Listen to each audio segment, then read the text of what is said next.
नमस्कार, मैं वरुण कुमार। आप देख रहे हैं चर्चा।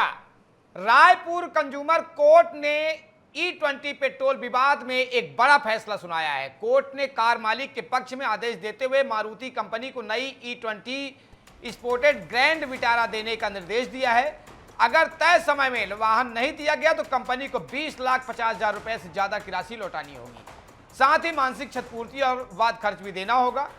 दरअसल देश में E20 पेट्रोल को लेकर सामने आए शुरुआती बड़े उपभोक्ताओं मामले में रायपुर कंज्यूमर कोर्ट का यह फैसला अहम माना जा रहा है। कोर्ट ने मारुति कंपनी को आदेश दिया है कि वह 45 दिनों के भीतर शिकायतकर्ता को नई E20 स्पोर्टेड ग्रैंड विटारा उपलब्ध कराए। अगर कंपनी निर्धारित समय में नई गाड़ी देने में विफल रहती है तो उसे वाहन की कीमत के रूप में 20,50,000 रुपए से अधिक की राशि वापस करनी होगी। इसके अलावा कोर्ट ने शिकायतकर्ता को 1,00,000 रुपए मानसिक क्षतिपूर्ति और 10,000 रुपए वाद खर्च देने का भी निर्देश दिया है। यह मामला E20 ईंधन की अनुकूलता और वाहन संबंधी उपभोक्ताओं अधिकारों से जुड़ा है। माना जा रहा है कि यह फैसला भविष्य में ऐसे मामलों के लिए एक महत्वपूर्ण मिसाल बन सकता है। हालांकि इस आदेश के खिलाफ संबंधित पक्ष के पास उच्च मंच पर अपील का कानूनी विकल्प भी उपलब्ध है। दरअसल E20 पेट्रोल और वाहन की अनुकूलता को लेकर आया ये फैसला ऑटोमोबाइल उद्योग और उपभोक्ताओं दोनों के लिए महत्वपूर्ण माना जा रहा है। अब सबकी नजर इस पर रहेगी कि कंपनी कोर्ट के आदेश का पालन करती है या फिर मामले को उच्च न्यायालय में चुनौती देती है। उड़ीसा के पुरी में आज आस्था का सबसे बड़ा उत्सव यानी भगवान जगन्नाथ की विश्व प्रसिद्ध रथ यात्रा निकाली जा रही है। भगवान जगन्नाथ बड़े भाई बलभद्र और बहन सुभद्रा अपने अपने भव्य रथों में सवार होकर गुंडीचा मंदिर के लिए रवाना हुए हैं। लाखों श्रद्धालु इस दिव्य यात्रा के साक्षी बने हैं।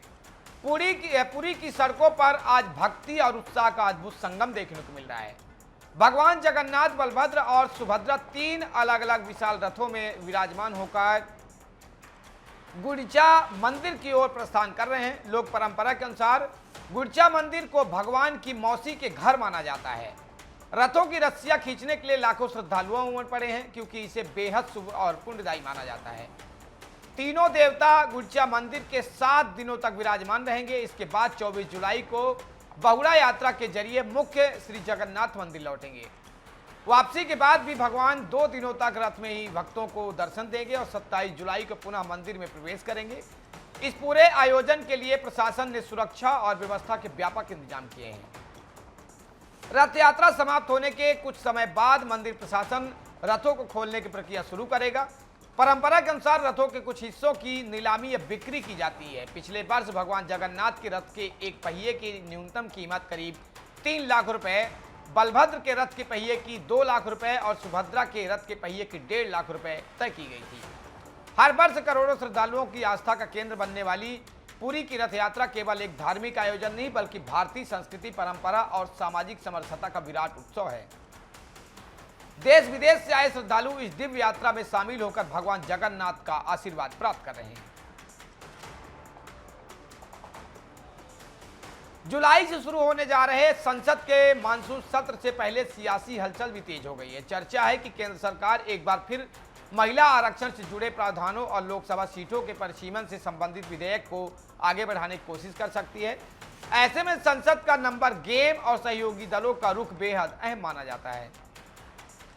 सूत्रों और राजनीतिक चर्चाओं के मुताबिक मोदी सरकार मानसून सत्र में परिसीमन से जुड़े विधेयक को आगे बढ़ाने की रणनीति पर काम कर रही है। ऐसे संवैधानिक संशोधन वाले विधेयकों को पारित करने के लिए संसद में 2/3 बहुमत की जरूरत होती है। इसी वजह से सत्ता पक्ष, सहयोगी और अन्य दलों का समर्थन जुटाने में लगा है।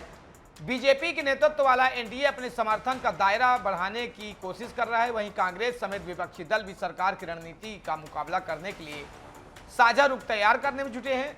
हाल ही के राजनीतिक घटनाक्रम जैसे कुछ क्षेत्रीय दलों में हुए बदलाव के बावजूद संसद में 2/3 बहुमत का आंकड़ा जुटाना सरकार के लिए आसान माना जा रहा है। इसी कड़ी में 19 जुलाई को विभिन्न राजनीतिक दलों की बैठक बुलाई गई है जिसमें मानसून सत्र के एजेंडे और संभावित विधेयकों पर होने वाली चर्चा की संभावना है। हालांकि सरकार की ओर से आधिकारिक रूप से यह पुष्टि नहीं की गई है कि परिसीमन विधेयक इसी सत्र में पेश किया जाएगा।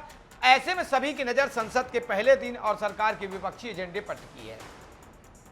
मानसून सत्र में महज विधेयक पर ही नहीं बल्कि सत्ता और विपक्ष के राजनीतिक रणनीति की भी परीक्षा होगी। अब देखना होगा कि सरकार 2/3 समर्थन जुटा पाती है या विपक्ष संसद के भीतर उसे चुनौती देने में सफल रहता है। चर्चा में है। यहीं तक आप देखते रहिए न्यूज़ प्लस। नमस्कार।